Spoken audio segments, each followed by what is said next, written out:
çiçek gibiydin taze dalında,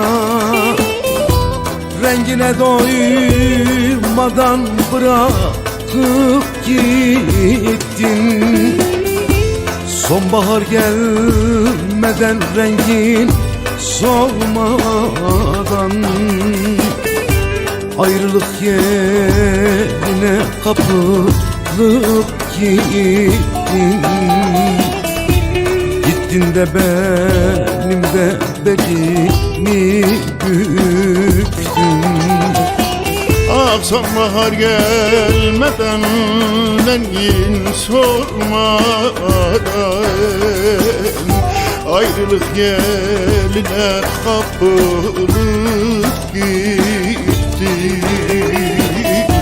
Gittin de benim de belimi büktün.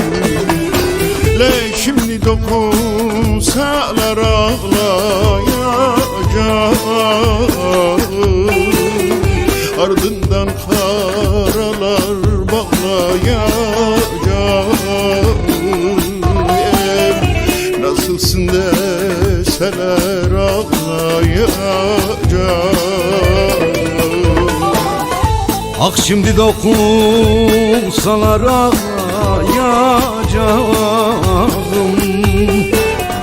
ardından karalar bağlayacağım.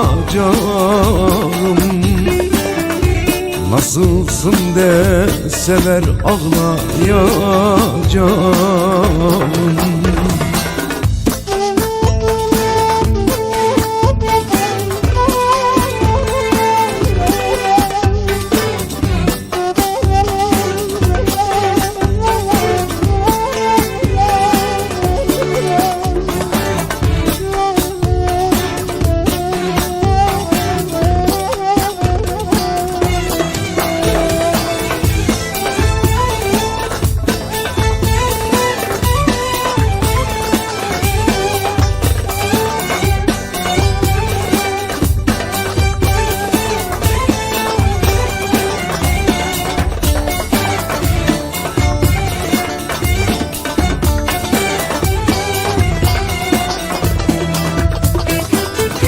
Şu gurbetten neler geldi başıma,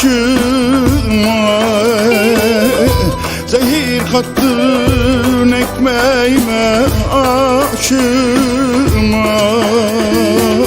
Ah doyamadan şu gencecik yaşıma,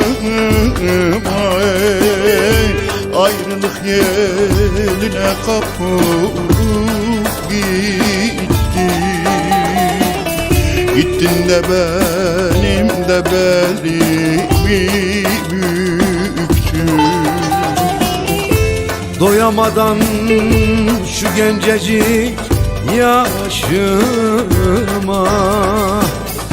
ayrılık yerine kapılıp gittin.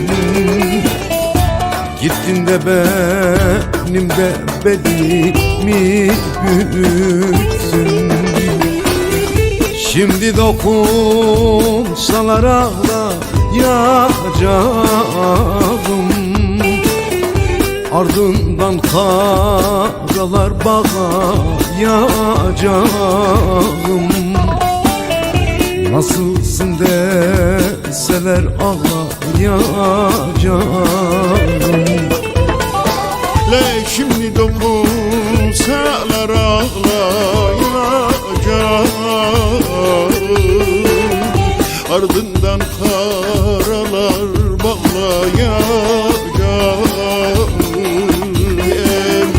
Nasılsın deseler ağlayacağım.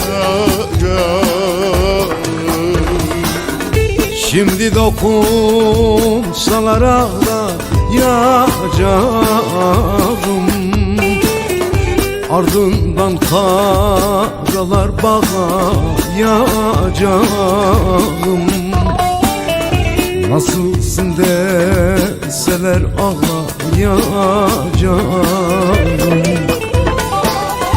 Şimdi dokunsalar ağlayacağım, ardından karalar bağlayacağım. Nasılsın deseler ağlayacağım.